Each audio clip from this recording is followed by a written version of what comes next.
الحمد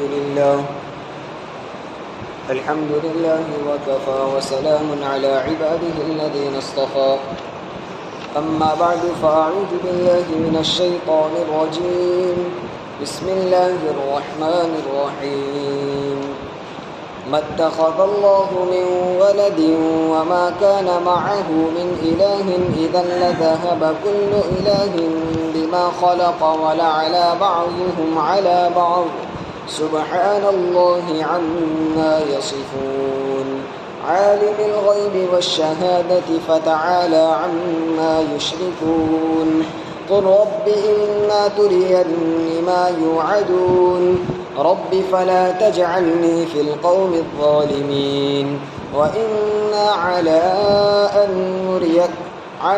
أن نريك ما نعدهم لقادرون ادفع بالتي هي أحسن السيئة نحن أعلم بما يصفون قل رب أعوذ بك من همزات الشياطين وأعوذ بك رب أن يحضرون حتى إذا جاء أحدهم الموت قال رب ارجعون لعلي أعمل صالحا فيما تركت كلا إنها كلمة هو قائلها ومن ورائهم برزخ إلى يوم يبعثون صدق الله العظيم.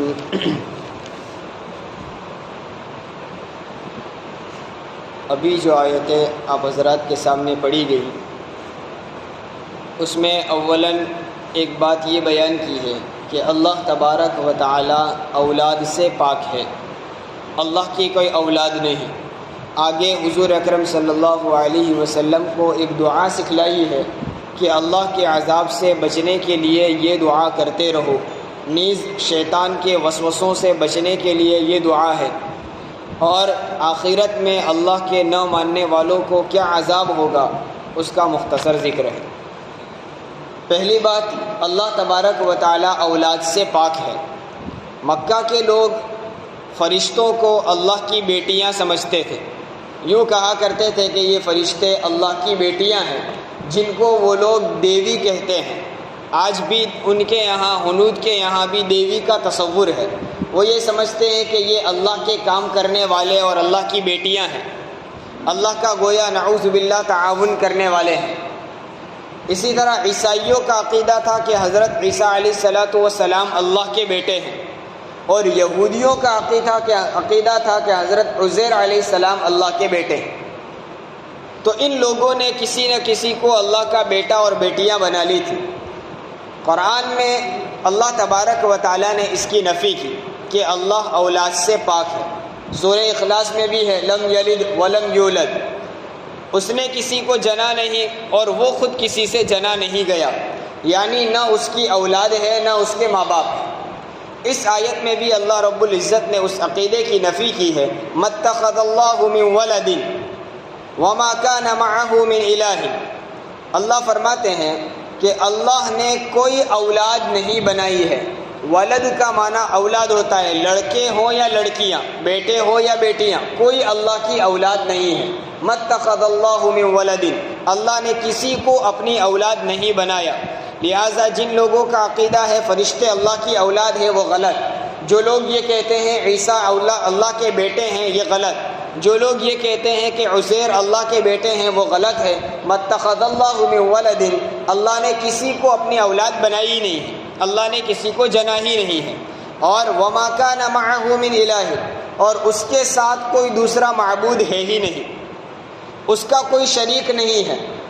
جیسا کہ عیسائیوں کے ایک گروہ کا عقیدہ میں نے ابھی بتایا کہ یہ عیسیٰ علیہ السلام کو اللہ کی اولاد مانتے تھے، اور بعض لوگ عیسیٰ علیہ السلام کو اللہ کا شریک مانتے تھے۔ عیسائیوں میں 3 طرح کے طبقے تھے۔ ایک فرقے کا عقیدہ تھا کہ عیسیٰ اللہ کے بیٹے ہیں، دوسرے فرقے کا عقیدہ تھا کہ عیسیٰ روح القدس یعنی جبرائیل اور خود رب اللہ، یہ تینوں مل کر خدا ہے۔ عیسائیوں کے ایک فرقے کا عقیدہ تھا، یعنی 3 ذات مل کر ایک خدا بنتا ہے، ان کا عقیدہ یہ تھا۔ اس اعتبار سے عیسیٰ علیہ السلام گویا اللہ کے شریک ہوئے، ساتھی ہوئے، دونوں مل کر خدا بنتے ہیں۔ اللہ نے اس کی بھی نفی کر دی، وَمَا كَانَ مَعَهُ مِنْ إِلَٰهٍ، معبودوں میں سے اس کے ساتھ کوئی نہیں ہے، یعنی اللہ کے علاوہ کوئی دوسرا معبود اس کا شریک ہے ہی نہیں، وہ تنہا مالک ہے، وہ اکیلا رب ہے، اس کو کائنات چلانے میں کسی کے ساتھ سہکار کی ضرورت نہیں، کسی کے تعاون کی ضرورت نہیں، ما کان معہ من الہ۔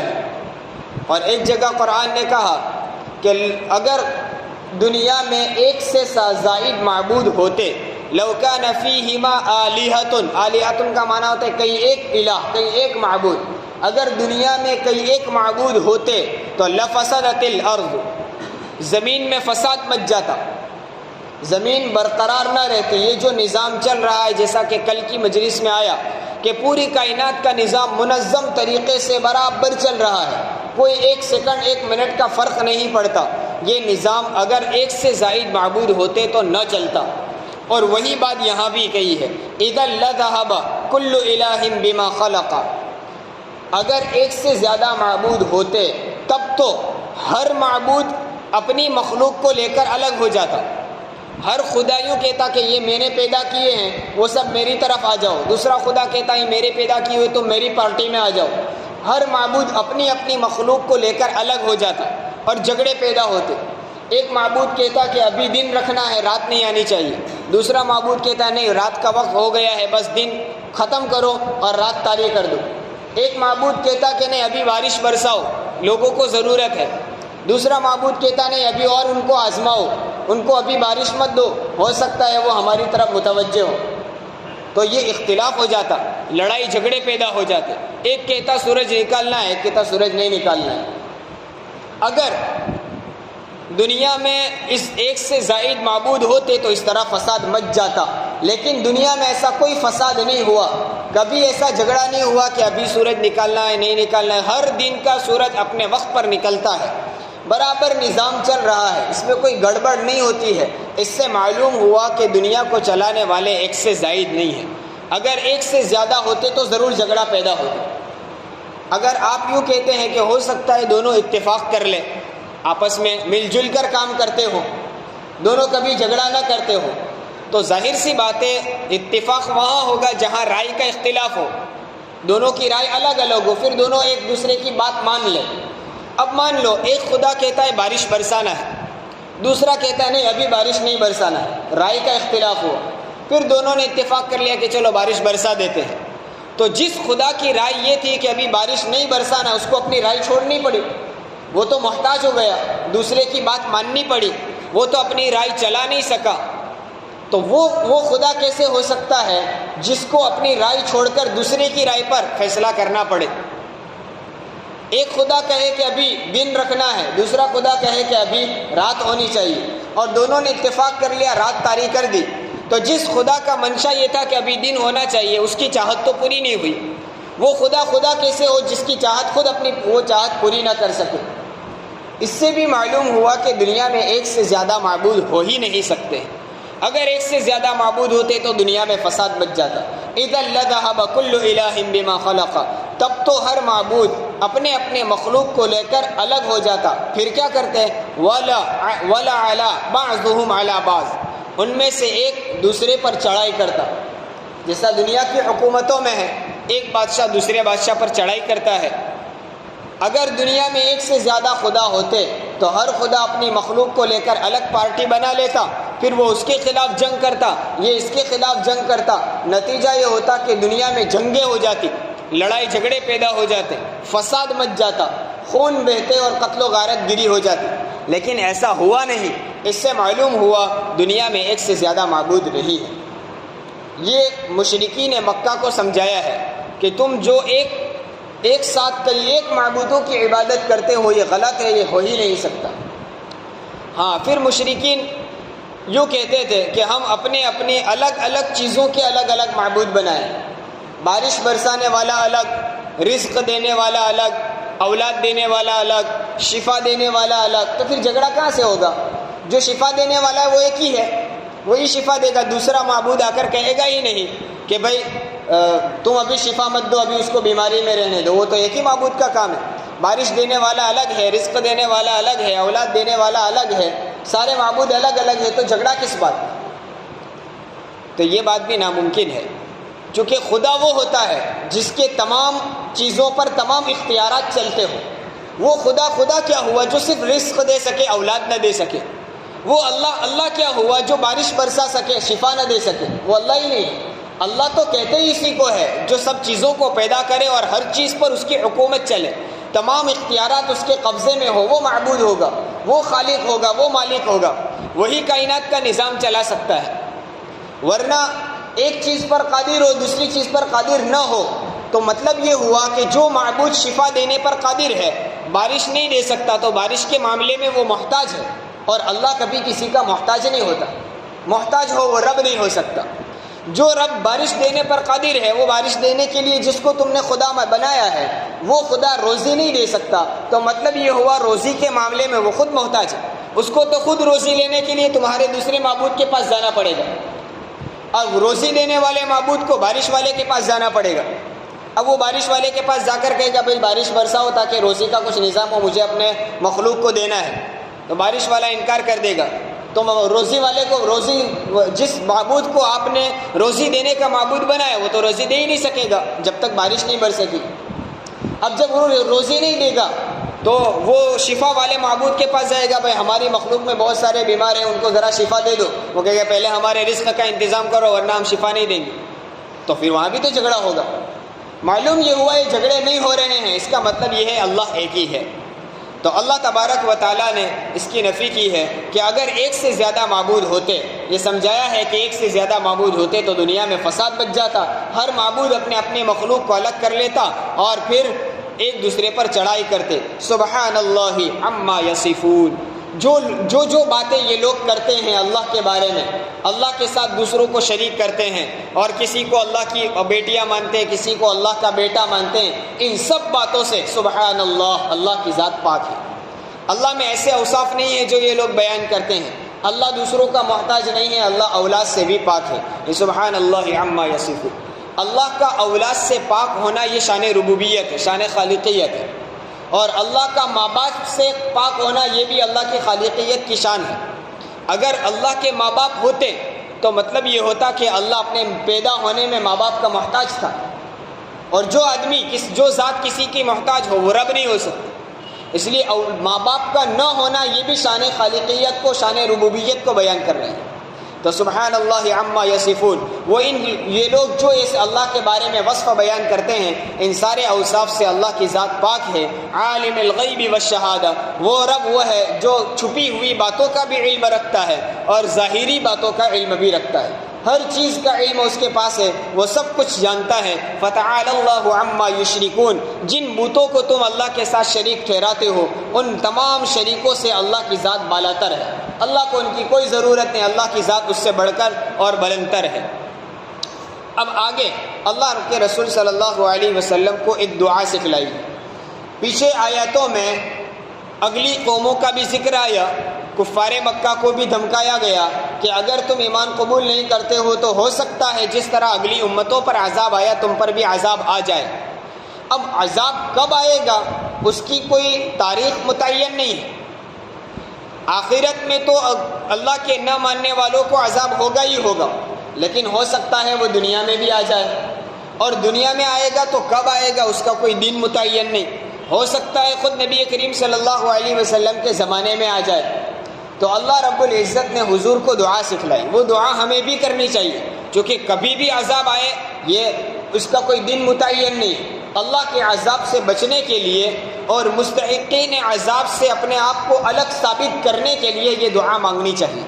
تو اللہ تبارک و تعالیٰ نے حضور کو فرمایا قل، یوں کہیے، یہ دعا مانگیے. کیا مانگیے؟ ربی اما ترینی ما یوعدون.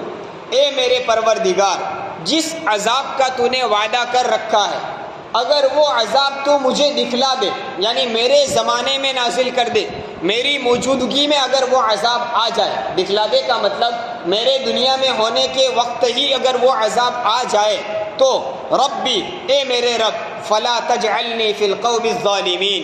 تو مجھے ان ظالم قوم، ان کافر قوم میں شامل نہ کرنا، مجھے اس سے علیحدہ رکھنا، مجھے ان لوگوں کے ساتھ شامل نہ کرنا جو عذاب کے مستحق ہو چکے ہیں، تاکہ جو لوگ عذاب کے مستحق ہیں اس سے میں الگ ہو جاؤں تو اب عذاب ان پر آئے تو مجھ پر نہ آئے. میں اللہ تیرے عذاب سے بچ جاؤں۔ یہ دعا اللہ تبارک و تعالیٰ نے حضور اکرم صلی اللہ علیہ وسلم کو سکھلائی۔ اس سے یہ بھی معلوم ہوا کہ اللہ کے عذاب سے ڈرنا چاہیے، وہاں دلیری نہیں دکھلانی چاہیے، بہادری نہیں دکھلانی چاہیے۔ اللہ کا عذاب ایسا ہے جس عذاب سے مخلوق میں سے کوئی اس عذاب سے بچا نہیں سکتا اگر اللہ عذاب دینا چاہے، مبتلا کرنا چاہے، اس لیے ڈرنا چاہیے۔ پچھلی مجلسوں میں بھی آیا تھا، حضور اکرم صلی اللہ علیہ وسلم کبھی تیز ہوا چلنے لگتی تو نماز کی طرف متوجہ ہو جاتے کہ کہیں اللہ کا عذاب نہ ہو، کالا منڈلاتا ہوا بادل آتا ہوا دیکھتے تو بھی اللہ کی طرف متوجہ ہو جاتے کہ کیا معلوم اس بادل سے بارش ہی برسے گی یا آگ برس جاوے گی۔ تو خود حضور اکرم صلی اللہ علیہ وسلم جو امام الانبیاء ہے، اللہ کے مخصوص مقرب بندے ہیں، رسولوں میں تمام رسولوں میں سب سے افضل ہے، وہ بھی اللہ تبارک و تعالیٰ کے عذاب سے اس قدر ڈرتے ہیں۔ تو ہمیں بھی ڈرنا چاہیے کہ اللہ کے عذاب اور غصے سے ہماری حفاظت ہو۔ تو رب فلا تجعلنی فی القوم الظالمین۔ آگے اللہ فرماتے ہیں وَإِنَّا عَلَىٰ أَن نُّرِيَكَ مَا نَعِدُهُمْ لَقَادِرُونَ۔ اللہ کہتے ہیں ہم اس بات پر قادر ہیں، ہم یہ کر سکتے ہیں کہ جس عذاب کا ہم نے ان سے وعدہ کیا ہے، نافرمانوں سے جس عذاب کا ہم نے وعدہ کیا ہے، وہ عذاب ہم تم کو دکھلا دیں۔ اللہ کے رسول صلی اللہ علیہ وسلم کو کہہ رہے کہ وہ عذاب ہم آپ کو دکھلانے پر قادر ہے، ابھی بھی عذاب ہم ڈال سکتے ہیں۔ لیکن اللہ تبارک و تعالیٰ نے اس امت پر احسان کیا ہمارے رسول صلی اللہ علیہ وسلم کی برکت سے کہ اولاً تو حضور کی موجودگی میں اللہ تبارک و تعالیٰ عذاب نہیں بھیجتے، اور اس امت پر اللہ کا کرم ہے کہ جس طرح اگلی امتوں پر عذاب آیا کہ اس عذاب سے پوری امت ہی ختم ہو گئی، پوری قوم ہی ختم ہو گئی، کوئی باقی نہیں رہا، سارے عذاب کی لپیٹ میں آ کر تباہ و برباد کر دیے گئے۔ ایسا عذاب اس امت پر نہیں آئے گا۔ ہاں کبھی کسی ایک خاص علاقے پر، خاص ملک پر آئے، وہاں کے لوگوں پر عذاب آئے اور وہ ہلاک ہو، یہ ہوگا، لیکن پوری امت ایک ساتھ ہلاک کر دی جاوے، ایسا عذاب اللہ تبارک و تعالیٰ اپنے محبوب کے صدقے اس امت پر نہیں ڈالے۔ تو اللہ فرماتے ہیں ہم کر تو سکتے ہیں، ہم اس بات پر قادر ہے کہ تمہارے سامنے ہی عذاب پہنچا دے، آپ کو تمہاری آنکھوں سے وہ عذاب دکھلا دے، لیکن اللہ تبارک و تعالیٰ نے اپنے رسول کا لحاظ رکھتے ہوئے ایسا کیا نہیں۔ ادفع باللتی ہی احسن السیئہ۔ اب حضور اکرم صلی اللہ علیہ وسلم کو اور آپ کے واسطے سے تمام امت کو نصیحت کی ہے کہ آپ جس دین کی تبلیغ لے کر نکلے ہیں اور جس اللہ کی آپ دعوت دے رہے ہیں، اس راستے میں آپ کی مخالفتیں ہوں گی، دشمناوٹیں ہوں گی، اور پھر اس کی وجہ سے اللہ کی طرف سے مصائب پریشانیاں بھی آئیں گی، لیکن اس وقت آپ کیا کرنا؟ ادفع باللتی ہی احسن السیئہ، برائی کا بدلہ اچھائی سے دینا، برائی کے بدلے میں اچھائی کے ذریعے سے اس کو دفع کرنا، اس کو لیٹ گو کر دینا۔ کہیں آپ کو کوئی گالی دے تو اس کو ادھر ادھر انسنی کر کے جانے دینا، کبھی آپ کو کوئی تکلیف دے تو آپ اپنی ذات کا بدلہ نہ لینا۔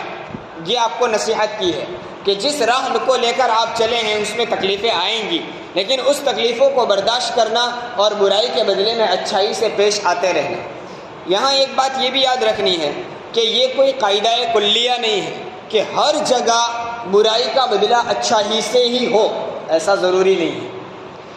عام طور پر یہ سبق ہمیں اسلام نے دیا ہے کہ جہاں تک ممکن ہو ہر برائی کا بدلہ اچھائی سے دو، لیکن کبھی ایسی ضرورت پیش آ جائے جہاں اس کو جواب دینا پڑے، برائی کے ساتھ معاملہ کرنے والوں کو سبق سکھانے کی ضرورت ہو تو اس وقت سبق بھی سکھانا۔ اسی وجہ سے مفسرین فرماتے ہیں کہ جہاد کی آیتیں نازل ہوئی، اس کے بعد یہ حکم منسوخ کر دیا کہ برائی کا بدلہ اچھائی سے ہو، اس حکم کو منسوخ کر دیا، رد کر دیا گیا جہاد کی آیتیں نازل ہونے کے بعد کہ اب وہاں بدلہ لیا جائے گا۔ ہاں لیکن اس وقت بھی عین میدان جہاد میں بھی اچھائی اور حسن سلوک کو مد نظر رکھا جائے گا۔ اسی وجہ سے عورتوں پر حملہ نہیں ہوگا، بچوں پر حملہ نہیں کیا جائے گا، بوڑھوں پر حملہ نہیں کیا جائے گا۔ جو لوگ مخالف جماعت میں دشمنوں کے گروہ میں ہو لیکن وہ مجبور ہو کر آیا ہو، لڑنا نہ چاہتا، اس کو بھی نہیں چھیڑا جائے گا۔ یہ سارے اصول بیان کیے ہیں۔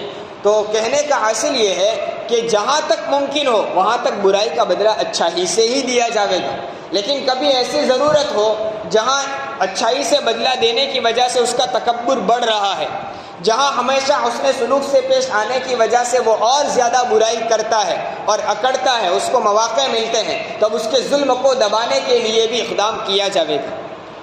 تو ادفع باللتی ہی احسن السیئہ نحن اعلم بما یصفون، اللہ فرماتے ہیں جو لوگ وہ باتیں کرتے ہیں اور جو کچھ وہ کام کرتے ہیں ہم ان کو خوب جانتے ہیں، اس لیے ان کی برائیوں کا بھی ہمارے پاس علم ہے، آپ حتی الامکان ان کے ساتھ اچھائی سے پیش آیا کریں۔ وقل رب اعوذ بک من ہمزات الشیاطین، اور ایک اور دعا سکھلائی شیطان کے وسوسوں سے بچنے کے لیے، ربی اعوذ بک من ہمزات الشیاطین، ہمزات کہتے ہیں پیچھے سے حملہ کرنے کو، وسوسہ ڈالنے کو، شیطان وسوسہ ڈالتا ہے تو اس وسوسے سے بچنے کے لیے دعا سکھائی، ربی اے میرے پروردگار، اعوذ بک میں تیری پناہ میں آتا ہوں، تیری حفاظت میں آتا ہوں، من ہمزات الشیاطین شیطانوں کے وسوسوں سے، شیطانوں کے پیچھے سے کیے ہوئے حملوں سے، اس سے میں بچنے کے لیے تیری پناہ اور حفاظت میں آتا ہوں۔ یہ دعا بھی امت کو سکھلائی ہے۔ مفسرین فرماتے ہیں کہ جس شخص کو شیطانی وساوس آتے رہتے ہو، گناہوں کے خیالات آتے رہتے ہو اور گناہ کی طرف دل مائل ہوتا ہو، تو اس وقت اس کو یہ دعا پڑھنی چاہیے، ربی اعوذ بک من ہمزات الشیاطین، تو اس کی برکت سے شیطان کے وسوسے دور ہو جائیں گے، گناہوں کے خیالات اور جذبات ماند پڑ جاویں گے، دب جاویں گے۔ تو یہاں بھی دعا سکھائی ہے کہ اے میرے پروردگار میں تیری پناہ میں آتا ہوں شیطانوں کے وسوسوں سے، وَأَعُوذُ بِكَ رَبِّ أَن يَحْضُرُونَ، اور میں تیری پناہ میں آتا ہوں اے میرے رب اس بات سے کہ وہ میرے پاس بھی آئے، یعنی شیطانوں کے میرے پاس آنے سے تو مجھے بچا لے، تو مجھے اپنی پناہ اور حفاظت میں لے لے۔ تو جب شیطان کے پاس آنے سے بھی وہ محفوظ ہو جائے گا تو اب شیطانی وسوسوں اور گناہوں کے خیالات سے وہ بچ جائے گا۔ تو یہ دعا ہمیں بھی بار بار پڑھتے رہنا چاہیے، صبح شام اس کا ورد کرے، جب موقع ملے یا جب کہیں گناہ کا خیال آ جائے تو فوراً اس دعا کو بار بار پڑھے، رب اعوذ بک من ہمزات الشیاطین واعوذ بک رب ان یحضرون۔ انشاءاللہ شیطان کے وسوسے سے اللہ ہماری حفاظت کر لے گا۔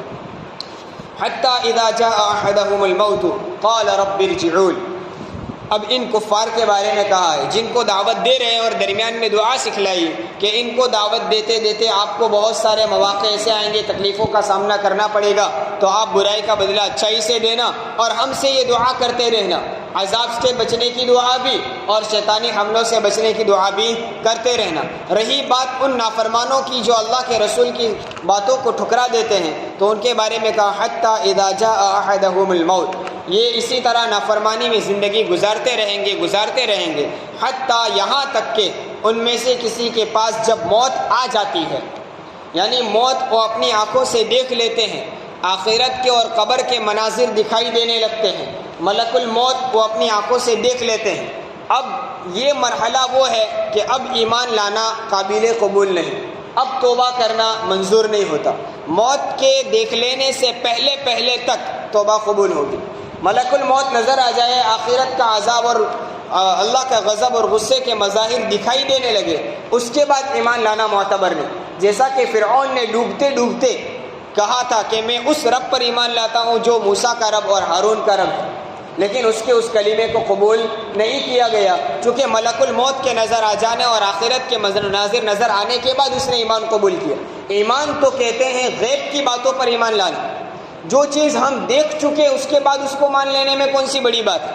ہم نے دیکھی ہی نہیں ہے جہنم کے عذاب کو، جنت کی نعمتوں کو، اور خود اللہ کی ذات کو ہم نے دیکھا نہیں، اس کے باوجود ایمان لانا یہ اصل مومن ہے، اس بات کا نام ایمان ہے، ورنہ دیکھ لینے کے بعد تو ہر آدمی مان لیتا ہے۔ تو اللہ نے ان چیزوں کو ہم سے چھپا کر اسی لیے رکھا ہے کہ اس میں ہمارا امتحان ہے کہ بغیر دیکھے بس اللہ کے اور اس کے رسول کے کہنے پر کون ایمان لاتا ہے، ورنہ کھلی آنکھوں عذاب دکھائی دے اور اس کو پتہ چل جائے کہ اب میں اس عذاب میں ڈالا ہی جاؤں گا، تب تو ہر آدمی پناہ مانگے گا، اس وقت تو ہر آدمی کہے گا کہ ہم آپ کی اطاعت کر لیتے ہیں۔ تو اللہ رب العزت فرماتے ہیں کہ جب ان کے پاس موت کا وقت آ جاتا ہے اور یہ موت کے مناظر، آخرت کے مناظر دیکھنے لگتے ہیں تو پھر کیا کہتے ہیں؟ قال رب ارجعون، اس وقت یہ کہتے ہیں اے ہمارے پروردگار ہمیں واپس لوٹا دے، ہمیں واپس دنیا کی زندگی دے دے، اس موت سے ابھی تھوڑی دیر کے لیے ہمیں بچا لے، لعلی اعمل صالحا فیما ترکت، وہ دنیا جس کو میں چھوڑ کر آیا ہوں، اس دنیا میں جا کر تاکہ نیک اعمال کر لوں، مجھے واپس لوٹا دے۔ کیوں؟ تاکہ میں جس دنیا کو چھوڑ کر آیا ہوں اس دنیا میں جا کر واپس نیک اعمال کرنے لگوں، واپس تیری وہاں جا کر رضامندی والے اعمال کروں۔ اب تک تو میں نے بہت نافرمانیاں کی، تیرا انکار کیا، تیرے رسول کا مذاق اڑایا، جو کرنا چاہے کر لیا، لیکن اب پتہ چلا کہ حقیقت کیا تھی، اس لیے مجھے ایک موقع دے دے، دنیا میں واپس جانے دے۔ اب کے بعد جا کر میں جس دنیا کو میں چھوڑ کر آیا ہوں اس دنیا کو تیرے راہ میں خوب لٹاؤں گا، جو مال و دولت میں نے جمع کیا تھا وہ سب تیری راہ میں خرچ کر دوں گا، اور پوری زندگی تیری یاد میں، تیرے ذکر اور عبادت میں گزار لوں گا۔ یہ وعدے کرنے لگیں گے، لیکن اللہ فرمائیں گے کلا، ہرگز نہیں، اب موقع ختم۔ ایک مرتبہ دنیا میں آ جانے کے بعد آپ کو موت آ گئی، بات ختم، اب دوبارہ آپ دنیا میں جا سکتے نہیں ہیں۔ یہ تو اصول ہے کہ آپ دنیا میں واپس جا ہی نہیں سکتے، لیکن اگر بالفرض مان لو تھوڑی دیر کے لیے کہ اس موت کے منہ میں آنے کے بعد اور ان منظروں کو دیکھ لینے کے بعد تم وعدہ کر رہے ہو کہ ہم دنیا میں جا کر نیک بن کر رہیں گے، لیکن اگر تم کو بالفرض دنیا میں بھیج بھی دیا جائے تو بھی تم دوبارہ نیک اعمال کرنے والے نہیں ہیں، یہ تو کفر و شرک تمہاری گھٹیوں میں پڑا ہوا ہے، اب تمہیں ہدایت ملنے والی نہیں ہے، تم واپس جا کر اسی روش پر رہو گے جس روش پر پہلے تھے۔ ابھی جو تم وعدے کرتے ہو کہ ہم نیکی کے ساتھ زندگی گزاریں گے، یہ انہا کلمۃ ہوا قائلھا، یہ تو صرف تمہاری باتیں ہی باتیں ہیں، یہ وہ باتیں ہیں جس کو تم بول دیتے ہو، بس باقی بات ختم۔ ایسے مواقع تو دنیا میں بھی تمہارے پاس آئے تھے، جب دنیا میں تم پر عذاب آیا تو دنیا کا عذاب، یہ آخرت کا عذاب تم دیکھنے لگے، دنیا کا عذاب دکھائی دیا تھا، اس وقت بھی تم رسول کے پاس آ کر کہتے تھے کہ ہمارے لیے دعا کر دو، یہ عذاب ہٹ جائے گا، پھر ہم ضرور ایمان لے آئیں گے۔ پھر تمہارے لیے رسول کی دعا کی برکت سے عذاب کو ہٹا دیا جاتا، پھر کچھ مہلت دی جاتی تو بھی تم ایمان نہیں لاتے، واپس تم پر عذاب آتا، پھر تم دعا کرواتے عذاب کو ٹلوانے کا اور واپس ایمان لانے کا وعدہ کرتے، لیکن وہی کی وہی روش تھی، کبھی تم ایمان تو لائے نہیں۔ تو دنیا میں بھی ایسے مواقع تمہارے پاس آئے، تم ایمان نہیں لائے، یہاں آخرت کا عذاب دیکھنے کی وجہ سے اچانک گھبرا گئے ہو تو کہہ رہے ہیں کہ ہم واپس جا کر مومن بن کر نیک اعمال کرنے والے رہیں گے، لیکن حقیقت یہ ہے کہ تم واپس جانے کے بعد اسی حالت پر رہو گے جس حالت پر پہلے تھے۔ وَمِن وَرَائِهِمْ بَرْزَخٌ إِلَىٰ يَوْمِ يُبْعَثُونَ، اب کیا ہے، ان کے پیچھے ابھی موت آ گئی، تو اب موت آنے کے بعد قیامت تک، إِلَىٰ يَوْمِ يُبْعَثُونَ، اس دن تک جس دن تم کو دوبارہ زندہ کر کے اٹھایا جائے گا، اس دن تک درمیان میں تمہارے لیے برزخ کی زندگی ہے، یعنی قبر کی زندگی۔